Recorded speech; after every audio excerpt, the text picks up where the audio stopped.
Well, it's a beautiful hot day down on the plot today. We've gone from last week when it was 2 frosts in a week to this bank holiday weekend where it is going to top about 33 degrees.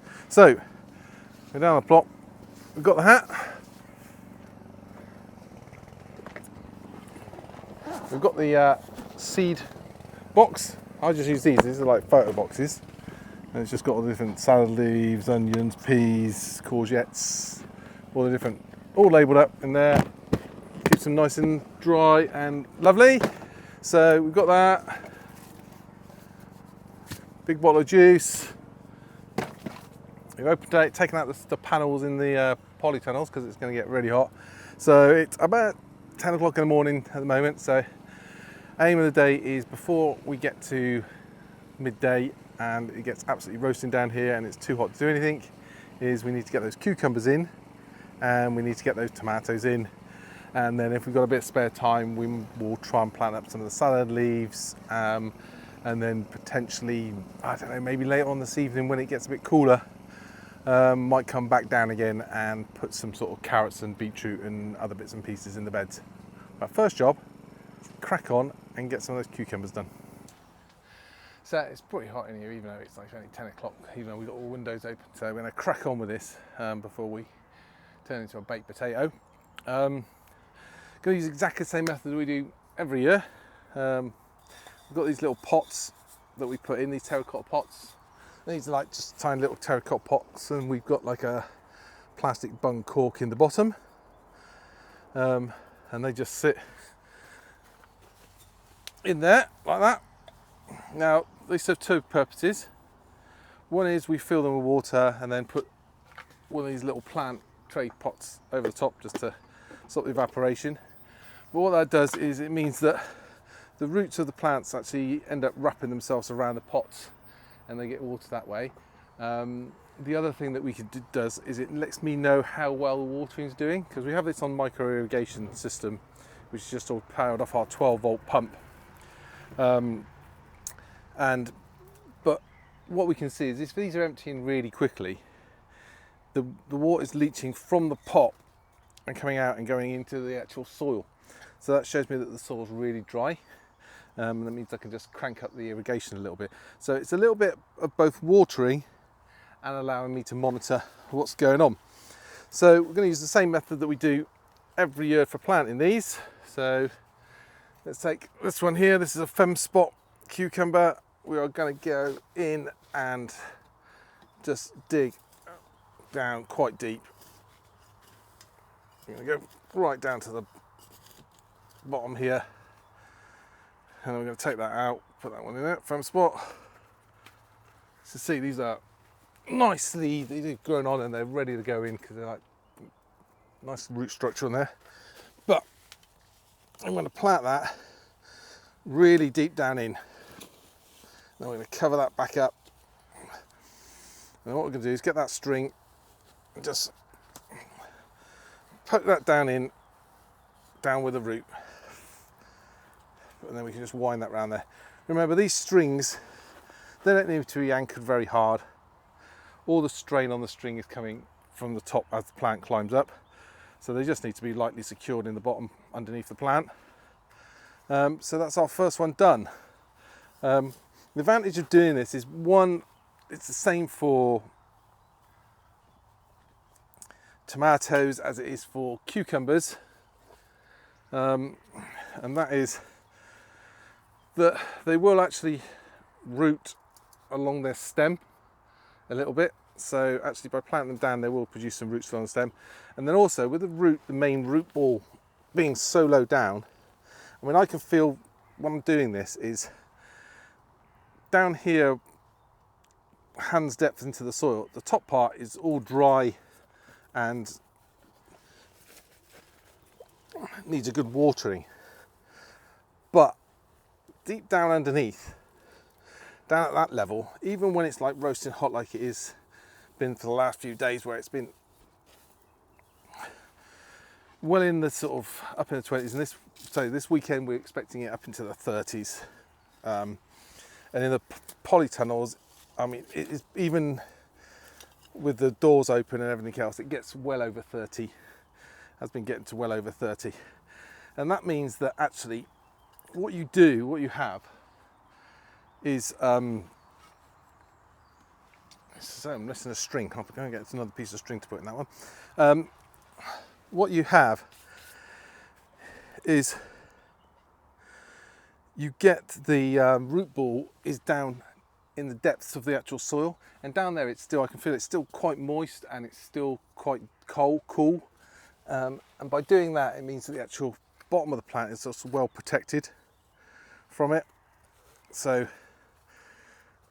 we will get this one in, and then we'll give everything really good water. So I'm going to crack on with that, and then we'll see how we've done at the end. Crimson Crush. As you can see, looks quite leggy, but this is perfect because, as you can see, there's all these little filaments along the stalk. And what we're going to do is we're going to plant it all the way up to there, and that way the root will be right down in the cool soil. Just pull that out. This is our pane that everything gets in here, and it plants acorns, so we end up with little oak trees growing everywhere. So we're going to get the pot in first.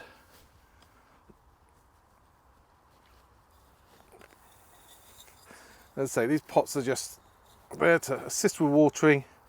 At the end of the season, I did do a video, if you ever look through my catalogue, when we talked about these, and when you pull these out at the end of the season, you see all the roots from these tomato plants get wrapped around them. So let's dig down nice and deep into here. Get this little baby out, and we're going to put this down. Oh, don't forget the string. So now we've just put the string down inside there. So say you don't need to anchor them much, because they actually, all the strain on the string is coming from the upwards direction. So just wrap that around there a little bit, and then we're going to bury this right the way down. Just being careful when you do this, just be careful that you don't put too much pressure on the stems. We don't want the stems to crack. I mean, the most vulnerable part is if you try and crush or damage the stem part, because it just means the tomato won't grow at all. So these are our irrigation wires. We'll just put those around there for now. What we'll do anyway is we'll end up hand watering these for the next few days, just while they bed in, and then once we're a week or so in, we will then switch over to our automated, I forgot to put the string in again, so let's tuck that in there. We'll switch over to our automated irrigation system, and that just means that the automated irrigation really helps, because rather than coming along and just giving them a massive dose of water in the evenings or every couple of days, it just means that the irrigation system keeps it nice and moist. We can set it to go off in the morning for 5-10 minutes, set it to go off in the evening for 5-10 minutes, and that just means they get a nice consistent watering, which helps later on in the season when the fruits are forming, because if you end up in this situation where they go from soak to drought, soak to drought, soak to drought, that's where, I keep forgetting to put this string in, that's where you get the problems where you start to get split fruit, because what happens is the fruit forms, it gets a skin on it, and then once that skin's on it, as soon as you give it a load of water, all that water flows into the plant. It tries to expand the fruits and swell the fruits, and that's the point at which you start getting split skins, because the skins don't, the fruit swells but the skins can't cope with the extra growth in the size of the fruit, and you end up with split fruits, which is nobody's favourite because they don't keep, and they're prone to infection and everything else. So that's our first set of tomatoes in. Let's have a quick look at the temperature gauge. Now that's been down there, and that is showing as, it's hard to read in here because of the sun on the display, but that is reading as 19 degrees down at the bottom there. Oh no, it's even lower than that. Yeah, no, 18 degrees. 18 degrees is the temperature down, and when I pull it out I can feel the cold and moistness on that. And I can see that when I push it down, it actually shows us, whereas in the top it shows there, down at the bottom, even though I haven't watered these beds for a few weeks because we haven't done anything in them, but deep down that depth, still showing as wet and at 18 degrees, whereas in the surface it's showing up in the mid 20s and dry.